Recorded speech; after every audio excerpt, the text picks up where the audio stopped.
ప్రత్యేకంగా గతంలో ఈ సర్వే నెంబర్ 72 సర్వే నెంబర్లో దాదాపు 30 మందికి ప్రొసీడింగ్ కూడా గత ప్రభుత్వంలో గత కలెక్టర్ గారు ఇవ్వడం జరిగింది. ఈ స్థలాన్ని ఈ పండగ ఉన్నటువంటి వాటిని దాదాపుగా 10 లక్షల వ్యయంతో ఈ రాళ్ళంతా పడగొట్టడం జరిగింది. ఈ రాళ్ళు పడగొట్టి ఇదంతా ఎత్తేసి ఇక్కడనే జర్నలిస్టులకు అందరికీ ఇంటి స్థలాలు ఇవ్వాలనే ఉద్దేశంతో ఆనాడు మేమంతా గత మాజీ ఎమ్మెల్యే గారి సహకారంతో ఇదంతా చేయడం జరిగింది. ప్రస్తుతం ఉన్నటువంటి మంత్రి గారు కూడా ఆ ప్రొసీడింగ్ని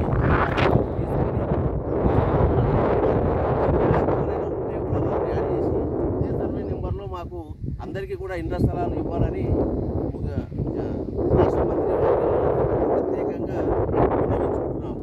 కేసీజాలకు పోకుండా రిలే దీక్షలను గౌరవించి జర్నలిస్టుల హక్కైనటువంటి ఇంటి స్థలాలను వెంటనే రాష్ట్ర ప్రభుత్వం గుర్తించి ఇవ్వాలని వారికి మరొకసారి ప్రత్యేకంగా మా శిబిరం నుండి కొల్లాపూర్ నియోజకవర్గ జర్నలిస్టుల తరఫున మేము వారిని ప్రత్యేకంగా కోరుకుంటున్నాము. ఇక్కడ ఉన్నటువంటి పరిస్థితి ఇది ఈ మండలానికి సంబంధించింది. మిగతా మండలాల్లో కూడా వారికి అక్కడ ఆయా మండలాల్లో వారికి రకరకాల సర్వే నెంబర్ల పేరు మీద వాళ్ళకు కూడా అక్కడ స్థలాలు చూపించున్నారు. వాటిని కూడా మంత్రి గారు చొరవ తీసుకొని వెంటనే నియోజకవర్గంలో ఉన్నటువంటి 7 మండలాల జర్నలిస్టులకు వారు చెప్పిన విధంగా 130 మంది జర్నలిస్టులు ఉన్నారు అన్నారు.